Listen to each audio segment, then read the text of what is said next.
परीक्षाएं सही से करवा नहीं पाएंगे, पेपर लीक होते रहेंगे, नकल माफिया जेल से बाहर आते रहेंगे और जब बेरोजगार अपनी आवाज उठाने के लिए इकट्ठे होंगे तो धारा 163 लगा देंगे।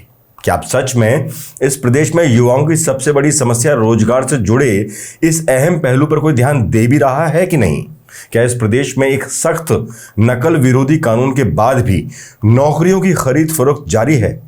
ताजा घटनाक्रम ने कई पुराने सवालों को एक बार फिर से जिंदा कर दिया है। जो सवाल थोड़े से मद्दम हो चले थे, एक बार फिर से उठने लगे हैं, शुरू होने लगे हैं। आज के वीडियो में विस्तार से पूरे घटनाक्रम को आपको बताएंगे।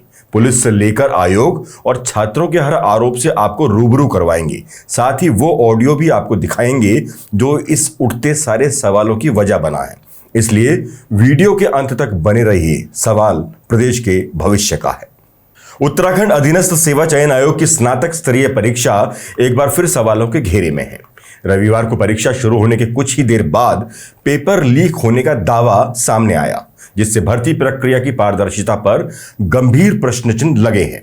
मामला तब और गंभीर हो गया जब बेरोजगार संघ अध्यक्ष राम कंडवाल और सुरेश सिंह के साथ ही उत्तराखंड स्वाभिमान मोर्चा के अध्यक्ष बॉबी पवार सहित त्रिभुवन सिंह चौहान और मोहित टिमरी ने भी इस मुहिम को आगे बढ़ा दिया।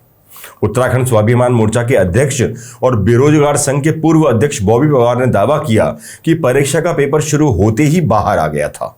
पवार ने वायरल स्क्रीनशॉट का हवाला देते हुए तत्काल जांच की मांग की। बेरोजगार संघ के प्रदेश अध्यक्ष राम कंडवाल ने कहा कि संघ ने पहले ही प्रशासन को पेपर लीक की आशंका जताई थी। उन्होंने सरकार पर लापरवाही का आरोप लगाते हुए कहा कि इतनी सतर्कता के बावजूद पेपर बाहर आना सरकार और आयोग की नाकामी ही है।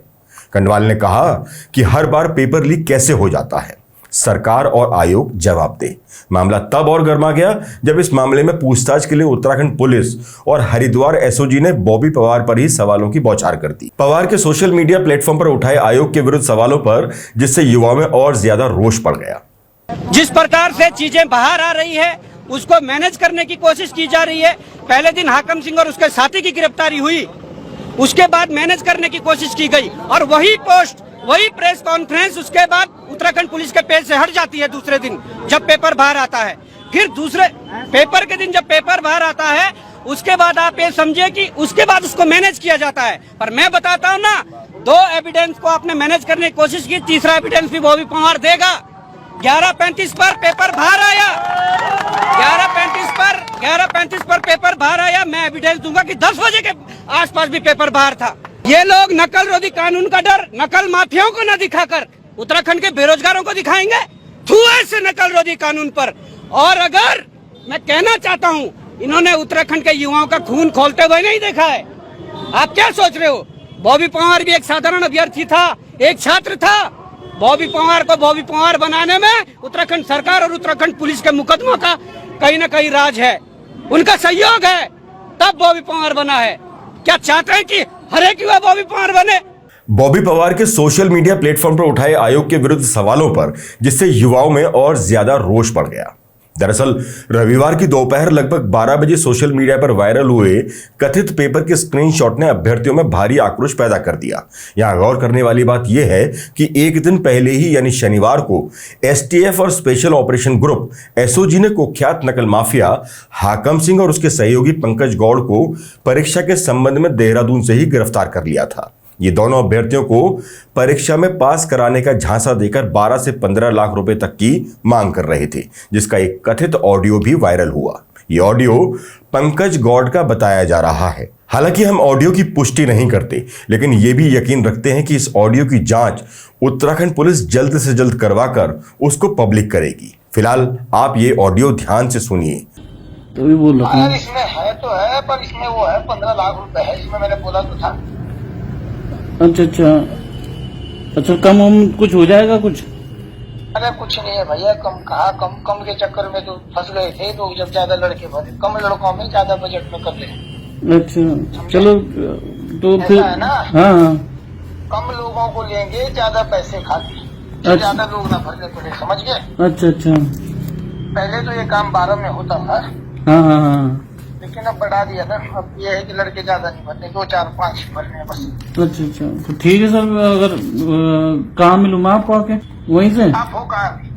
ये तो सर मैं अभी यहाँ इधर आ रखा हूँ, ये ध्रुवपुर की साइड, कोटद्वार में ही हूँ, ध्रुवपुर में। तो आपका एग्जाम कहाँ है, मतलब कहाँ से भर रखा है? देहरादून? हाँ, देहरादून से भरा है। देहरादून से भर रखा है।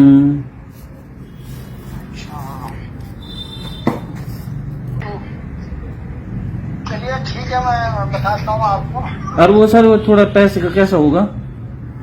वो तो कैश होगा भैया, सारा पूरा कैश होगा? अगर आप पैसे ला दें, पूरा कैश लाना पड़ेगा। अच्छा, फिर ये भी तो है, डर भी तो है कि अगर पैसे ले लिया और काम भी नहीं हुआ तो रिटर्न हो जाएगा भाई वापस। ये है ना, कैश की तो कोई कुछ भी नहीं होता फिर। यार तो रिस्क तो लेना पड़ता है भाई। ये ऑडियो जिसमें कोटद्वार की एक अभ्यर्थी से 15 लाख में चयन करवाने का दावा किया जा रहा है, इसके वायरल होने के बाद पूरे प्रदेश के युवाओं में रोष फैल गया। हाकम सिंह के एक बार फिर एक्टिव होने पर लोग हर जगह यही पूछ रहे हैं कि आखिर हाकम सिंह का हाकिम है कौन, जबकि पुलिस कह रही है कि हाकम सिंह का कोई हाकिम नहीं। पुलिस ने यह साफ इशारा किया कि हाकम का कोई हाकम नहीं बल्कि ये एक गिरोह है। पुलिस का यह इशारा भी कई सवालों को जन्म दे रहा है कि आखिर कोई भी एक मामूली सा आदमी इतना बड़ा खेल करता आ रहा है और वो भी बिना किसी सरपरस्ती के। खैर, वरिष्ठ पुलिस अधिकारियों ने मामले के खुलासे के साथ कहा था कि हाकम कुछ अभ्यर्थियों को कोरा झांसा देकर 12 से 15 लाख रुपए ऐंठने की फिराक में था। लेकिन वहीं दूसरी तरफ सह आरोपी पंकज गौड़ का एकवालिया बयान और हाकम की कॉल रिकॉर्डिंग गहरी साजिश का खुलासा कर रही है। पंकज गौड़ के बयान के मुताबिक वो खुद परीक्षा में बैठने वाला था। उसने हाकम तक पहचान निकाली और उससे संपर्क बनाया। हाकम ने उसे परीक्षा पास करवा नौकरी लगवाने का भरोसा भी दिलाया। उसने पंकज को कहा कि यदि वो 15-15 लाख के 5 उम्मीदवार लाएगा तो उसके 12 लाख रुपए बच जाएंगे, यानी उसका काम फ्री में हो जाएगा। ये बयान खुद पंकज ने पुलिस को दिया है, जिससे जाहिर होता है कि वो हाकम की पहुंच पर भरोसा कर रहा था, इसलिए वो खुद भी रुपए देने को तैयार था। पुलिस की जांच के मुताबिक शुरुआत में पंकज की मुलाकात उत्तरकाशी के ओटगांव निवासी रॉबिन प्रसाद से हुई थी, जो परीक्षा पास करने के लिए पंकज गौड़ के संपर्क में था। पंकज से पूछताछ में पता चला कि वो अरुण पवार, रॉबिन नौटियाल, गुलशन, मोनिका डोभाल और काला के संपर्क में था, जिन्हें उसने यकीन दिलाया था कि हाकम उसके संपर्क में है। उसने यकीन दिलाया कि 15 लाख रुपए देने पर परीक्षा पास करवाकर नौकरी लगवा दी जाएगी। इसी क्रम में हाकम सिंह की कॉल रिकॉर्डिंग भी वायरल हो रही है, जिसमें वो साफ कह रहा है कि इस बार पिछली गलती नहीं करनी। पिछली बार 12-12 लाख में ज्यादा अभ्यर्थियों का जिम्मा लिया था, जिस वजह से मामला बिगड़ गया। इस बार ज्यादा पैसे और कम काम होगा, यानी 15 लाख लेकर कुछ अभ्यर्थियों का ही काम किया जाएगा ताकि किसी को शक ना हो। पंकज ने इकबालिया बयान दिया है कि उसने अन्य अभ्यर्थियों को परीक्षा पास कराने के लिए अपनी तरफ से 3 लाख रुपए बढ़ाकर बताए थे ताकि उसका काम फ्री में हो जाए। उसे हाकम के जरिए रुपए कमाने का लालच भी आ गया था। इस बयान से विरोधाभास सामने साफ आ ही रहे हैं। जांच के क्रम में एक पेन ड्राइव की रिकॉर्डिंग भी पुलिस को मिली, जिसमें हाकम 21 सितंबर को होने वाली परीक्षा पास कराने में नौकरी लगाने का दावा कर रहा है। यह रिकॉर्डिंग भी जाहिर करती है कि साजिश कहीं गहरी थी, जिसमें बड़े स्तर पर मिली भगत की आशंका है। इसमें हाकम 15 लाख रुपए की राशि के एवज में अभ्यर्थी को परीक्षा में OMR शीट खाली छोड़ने को कह रहा है, जिसे बाद में भरा जाएगा। इससे जाहिर होता है कि वो अभ्यर्थियों को कोरा झांसा नहीं दे रहा था, उसके पास ट्रिक और लिंक दोनों ही थे। दूसरी तरफ पुलिस के वरिष्ठ अधिकारी कह रहे हैं कि दोनों गिरफ्तार आरोपी अभ्यर्थियों को कोरा झांसा दे रहे थे। उनके पास परीक्षा पास कराने के दावे को लेकर कोई लिंक नहीं मिले हैं। अब पुलिस जांच का एक दूसरा पहलू भी देखिए। देहरादून पुलिस और आयोग ने प्रेस वार्ता करके खुलासा किया कि पेपर का सिर्फ एक सेट यानी 3 पन्ने ही हरिद्वार के एक सेंटर से अभ्यर्थी के लिए बाहर आए थे। इसके पीछे कोई बड़ा गिरोह शामिल नहीं, इसलिए पूरी परीक्षा की शुचिता पर सवाल खड़ा नहीं होता। ये पेपर सिर्फ कुछ लोगों के बीच ही पहुंचा है ना, कमाल की बात। पुलिस खुद कह रही है कि एक सेट बाहर आया था और कुछ लोगों के बीच पहुंचा था, और ऐसे में कहा जा रहा है कि इससे पूरी परीक्षा की शुचिता पर सवाल खड़ा नहीं होता। इतनी बड़ी लापरवाही सामने आती है और आयोग कह रहा है कि सवाल उठाना लाजमी नहीं, खासकर तब जब आयोग के मुखिया गणेश मार्तोलिया कोई और नहीं बल्कि उत्तराखंड पुलिस के एक वरिष्ठ IPS अधिकारी रह चुके हैं, कई जिलों की कमान खुद संभाल चुके हैं। उसके बाद भी उनका ये जवाब गले से नीचे नहीं उतरता। जांच में एक बात और सामने आई है कि खालिद नाम का कोई शख्स है जिसके लिए पेपर बाहर आया। अब उसके संपर्क में आए छात्रों की जांच व तलाश जारी है। पुलिस के अनुसार खालिद पूरे कांड का प्रमुख है, जो खुद हरिद्वार के एक सेंटर में परीक्षा देने बैठा था। पुलिस को आशंका है कि उसके लिए ही पेपर बाहर आया ताकि उस तक सवालों के जवाब पहुंचाए जा सकें। सेंटर से खालिद की बहन तक के पास पेपर की स्क्रीनशॉट पहुंची। बहन ने टिहरी में असिस्टेंट प्रोफेसर के पद पर कार्यरत सहायक प्रोफेसर सुमन तक वो स्क्रीनशॉट भेजे और सवालों के जवाब मांगे। सुमन ने जवाब भेज दिए, लेकिन बाद में शक होने पर संबंधित प्रोफेसर पुलिस के पास जाने लगी, लेकिन उससे पहले ही बॉबी पवार से बात की। इससे एक बात और स्पष्ट होती है कि अब ऐसी धांधलियों में पुलिस से ज्यादा लोगों को उत्तराखंड के यूथ और बॉबी पवार पर थोड़ा ज्यादा भरोसा है। यहां एक और चीज घटित हुई। महिला प्रोफेसर पुलिस के सामने बताती है कि उसके द्वारा प्रकरण की जानकारी पुलिस को देने हेतु एक प्रार्थना पत्र लिखा गया था, लेकिन बॉबी पवार द्वारा उक्त महिला से पेपर के स्क्रीनशॉट मांगते हुए उसे इस संबंध में पुलिस को अवगत न करने के लिए कहा गया, जिसके बाद बॉबी पवार द्वारा बिना किसी सक्षम अधिकारी के प्रकरण के संबंध में अवगत कराए बिना परीक्षा प्रणाली को सनसनीखेज बनाने के उद्देश्य से उक्त स्क्रीनशॉट को सोशल मीडिया पर वायरल किया गया, जिन्हें कुछ अन्य लोगों द्वारा भी सोशल मीडिया अकाउंट पर प्रसारित करते हुए सरकार तथा सिस्टम के विरुद्ध आपत्तिजनक पोस्ट की गई। अब इन बातों की भी पुलिस जांच कर रही है कि आखिर बॉबी पवार ने पुलिस के सक्षम अधिकारी को इस मामले से अवगत कराए बगैर खुद ही जज बनने की कोशिश क्यों की। इन्हीं सवालों के बीच पुलिस ने बॉबी की भूमिका की भी जांच शुरू कर दी है। मुख्य आरोपी खालिद फरार बताया जा रहा है, जबकि उसकी बहन को गिरफ्तार कर लिया गया है। साथ ही इस पूरे प्रकरण को सामने लाने वाली महिला प्रोफेसर के खिलाफ भी जांच शुरू हो गई है, उसको गिरफ्तार कर लिया गया है। बॉबी पवार भी कह रहे हैं कि इस पूरे प्रकरण की जांच सीबीआई करे और पहली शुरुआत उनसे ही की जाए। सरकार भी कह रही है कि अब आरोपी बख्शे नहीं जाएंगे। सवाल कई हैं कि आखिरकार जब परीक्षा में मोबाइल नहीं ले जा सकते तो फिर अंदर से फोटो बाहर आई कैसे? जब परीक्षा केंद्रों पर जैमर लगे होते हैं, ऐसे में फोटो बाहर आना अपने आप में परीक्षा की तैयारियों पर सवाल उठाता ही है। इस पूरे प्रकरण में हाकम सिंह की गिरफ्तारी में जिस युवा ने प्रमुख भूमिका निभाई वो है बेरोजगार संघ के अध्यक्ष राम कंडवाल। उन्होंने 5 दिन तक रिक्शे में घूमकर नकल माफिया की खोज की, स्कूटी से उत्तरकाशी तक गए। जो 15 लाख वाला ऑडियो हमने आपको इससे पहले सुनाया है वो भी राम कंडवाल के कारण ही हो पाया है। अब जरा जिन पर इन सभी परीक्षाओं के निर्विवाद रूप से कराने की जिम्मेदारी है, उन आयोग के चेयरमैन गणेश शंकर मारतोलिया का बयान भी पूरा और ठीक से कान खोलकर सुन लीजिए ताकि सनद रहे। मरतोलिया साहब कह रहे हैं कि सिर्फ 3 पन्ने बाहर आए हैं, इसको पेपर लीक होना नहीं कहा जा सकता। तो साहिब, पेपर लीक होना कहते किसको हैं? जरा ये ज्ञान वर्षा भी कर दीजिए। इसको बेसिकली पेपर लीक नहीं कह सकते आप, पेपर लीक करना दूसरी बात हो गई। ये बेसिकली किसी सेंटर से 3 पन्ने बाहर निकले हैं जो क्वेश्चन पेपर का, तो उसमें ये है कि क्योंकि बाहर आया तो हो सकता है कि और जगह चला गया हो, किसी ने सॉल्व कर दिया हो, उनकी मदद कर दी, इस तरह की चीज़ें आई हैं। सवाल यह है कि 11 बजे पेपर शुरू होता है और दावे के अनुसार 11:30 बजे वो 3 पन्ने बाहर आ जाते हैं और मरतोलिया साहब कह रहे हैं कि इसको पेपर लीक होना नहीं कहा जा सकता। तो फिर वही बता दें कि इसको क्या कहा जाए और फिर पेपर लीक किसे कहते हैं। उनका बयान सुनकर तो एक वरिष्ठ भूवैज्ञानिक एमपीएस बिष्ट ने व्हाट अ जोक कहकर मरतोलिया साहब को सर्टिफिकेट ही दे दिया। खैर, चेयरमैन आयोग गणेश मरतोलिया ने यह भी बताया कि परीक्षा केंद्रों पर जैमर लगाए गए थे, जिससे यह सवाल उठता है कि इतने सुरक्षा उपायों के बावजूद ये पन्ने बाहर आए तो कैसे आए। कमाल की बात यह है कि भाजपा के कुछ नेता खुद कह रहे हैं कि 3 पन्ने बाहर आए लेकिन पेपर लीक नहीं हुआ और यह सरकार के खिलाफ षड्यंत्र है। कमाल करते हैं हमारे नेता भी। सवाल फिर वही कि किसके दम पर जमानत जेल से बाहर आया शख्स यानी हाकम सिंह ऐसे घटनाक्रम करने की हिम्मत जुटा पा रहा है। मतलब हाकम सिंह का हाकिम तो कहीं ना कहीं वीआईपी बना बैठा ही है। वैसे वीआईपी से हमारा अभिप्राय सिर्फ हाकम के हाकिम को लेकर ही है।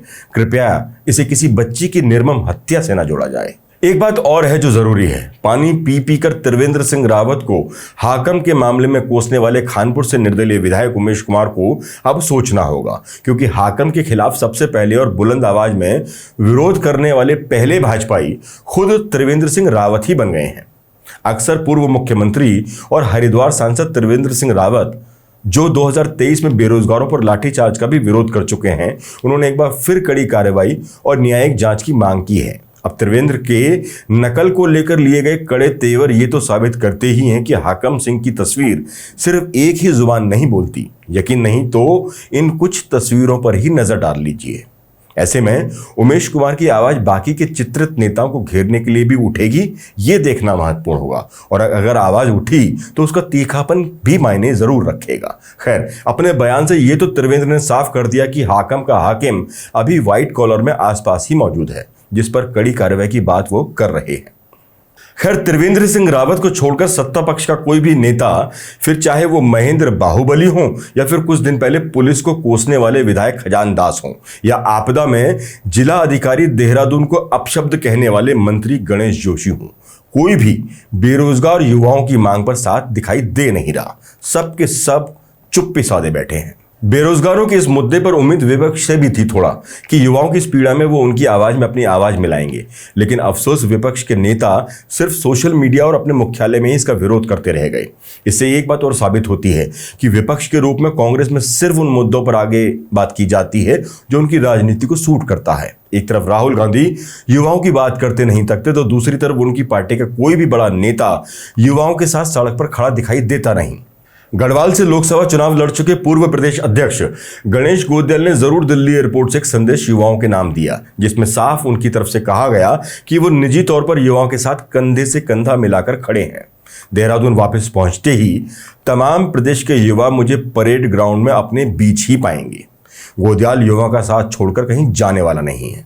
बयान सुनिए जरा।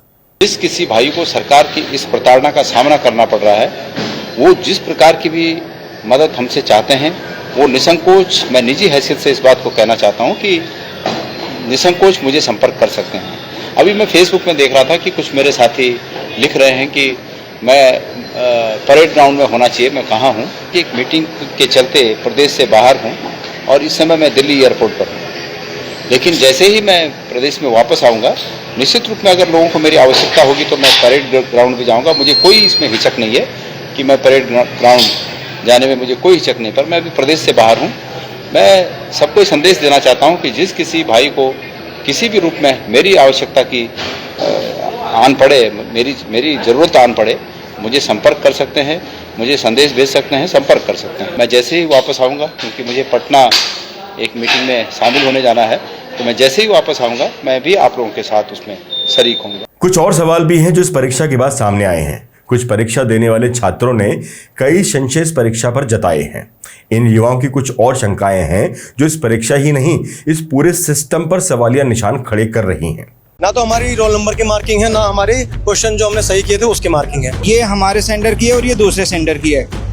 एक उसमें 4 ऑप्शन है, ABCD, ठीक है। इसमें आप देख सकते हो इसमें बिल्कुल ब्लैंक है, लेकिन इसमें क्या है, इसमें प्रॉपर उसकी आंसरिंग आई है जो हमने किया है मार्क। किसी न किसी तरह पेपर लीक की संभावना लग रही है इसमें, और कल न्यूज़ भी आ गई थी, तो किसी न किसी कारण से ये पेपर लीक लग रहा है हम लोगों को। ब्लैंक है बिल्कुल, दूसरे सेंटर की भरी पड़ी है। अब आज शाम को या कल तक, एक हफ्ते में जब भी आंसर शीट आएगी, अपलोड होगी साइट पे, हमें तो ये भी पता नहीं कि हमारा आंसर कौन सा है, हमने क्या चूज कर रखा है। टेक्निकल ग्लिच कैसे हो सकता है? सारा पूरा सेंटर पे हो सकता है। अभी बताइए ना, एक बच्चे के साथ टेक्निकल ग्लिच माना जाएगा, 500 बच्चों के साथ टेक्निकल ग्लिच नहीं माना जाएगा। या तो उन्होंने कुछ केमिकल करा, पता नहीं क्या करा, कुछ ना कुछ तो किया, कुछ ना कुछ तो गड़बड़ है, ये चीज सही तो है नहीं। इसका आयोग हमें जानकारी दे कि इस सेंटर में ऐसा क्यों नहीं आया है। वो कह रहे हैं कि आयोग वाले आएंगे, आयोग वाले कह रहे हैं प्रिंसिपल मैम से बात करो, प्रिंसिपल मैम मिलने के लिए तैयार नहीं है हमें। अब इस पूरे घटनाक्रम के बाद बेरोजगार संघ के आह्वान पर देहरादून की सड़कों पर एक बार फिर सरकार और आयोग के खिलाफ युवाओं की भारी भीड़ जमा है। पुलिस ने इस पूरे इलाके में धारा 163 लागू की, लेकिन फिर भी बड़ी संख्या में युवा यहां पहुंच ही गए। हालात बिगड़े नहीं, इसके लिए कई जगहों से आ रहे युवाओं को रास्ते में भी रोका गया। बावजूद इसके युवाओं की भारी भीड़ देहरादून के परेड ग्राउंड में जमा हो गई। हालांकि पिछली बार से सबक लेते हुए पुलिस इस बार काफी सतर्क दिखाई दे रही है। संघ के अध्यक्ष राम कंडवाल के साथ पेपर लीक से गुस्साए प्रदेश भर के युवा देहरादून के परेड मैदान में डटे हुए हैं। बेरोजगार संघ ने इस पूरे मामले की CBI जांच करने की मांग रखी है। उनके साथ ही मांग है कि 21 सितंबर को होने वाली परीक्षा को स्थगित किया जाए। पूर्व में इसके लिए मुख्यमंत्री से लेकर आयोग के अध्यक्ष से भी संघ के पदाधिकारियों ने मुलाकात की थी, लेकिन युवाओं की इस बात को पूरी तरह से अनदेखा कर दिया गया। सिर्फ देहरादून ही नहीं, बल्कि कुमाऊं के हल्द्वानी में भी युवा इस समय सड़कों पर खड़े हैं। बेरोजगार युवा परेड ग्राउंड में सोमवार सुबह से ही अभी तक डटे हुए हैं। सड़क पर ही रात गुजार रहे हैं, वहीं चूल्हा जला खाना भी बना रहे हैं। मतलब एक बार फिर से युवाओं ने खूंटा गाड़ दिया है अपनी मांगों को लेकर। वैसे इसे प्रदेश का दुर्भाग्य ही कहा जाएगा कि प्रदेश का भविष्य सड़कों पर सोने को मजबूर हो गया है। जब प्रदेश के लोग अपने घरों में चैन की नींद सोए हुए हैं, ये युवा उन्हीं के बच्चों के भविष्य के लिए सड़कों पर सर के नीचे ईंट पत्थर को तकिया बना खुले में सोए हैं। इन युवाओं के जज्बे को सलाम जरूर किया जाना चाहिए। ऐसे में हमारी भी प्रदेश के युवा मुख्यमंत्री पुष्कर सिंह धामी से अपील है कि वो निष्पक्ष रूप से प्रदेश के भविष्यकर्ता युवाओं के दोषियों को ऐसी सजा दिलवाएं कि अगली बार कोई माफिया कैसा भी हो वो हिम्मत न कर सके प्रदेश के भविष्य से खिलवाड़ करने की। इसी मुद्दे पर तेज तर्रार पत्रकार और प्रदेश गठन की लड़ाई में शामिल रहे आंदोलनकारी गजेंद्र रावत की कलम भी गरज पड़ी। गजेंद्र तीखा व्यंग करते हुए लिखते हैं कि पेपर लीक नहीं हुआ, बस एक सेंटर से 3 पेज टहलने निकल गए। ठीक वैसे ही जैसे नैनीताल में जिला पंचायत सदस्य किडनैप नहीं हुए, वो तो बस घूमने फिरने गए थे। असल में समस्या पेपर या नेताओं की नहीं है, समस्या जनता की याददाश्त की है, क्योंकि इस प्रदेश में हर बार नई पैकिंग में वही पुराना सामान बिक ही जाता है और खरीदार भी जनता ही होती है। उत्तराखंड के पर्वतीय जिलों से हजारों लोगों ने सिर्फ इसलिए पलायन किया कि उनके बच्चों को बेहतर शिक्षा मिले और उनका बच्चा भी कॉम्पिटिटिव एग्जाम में बैठने लायक बन जाए।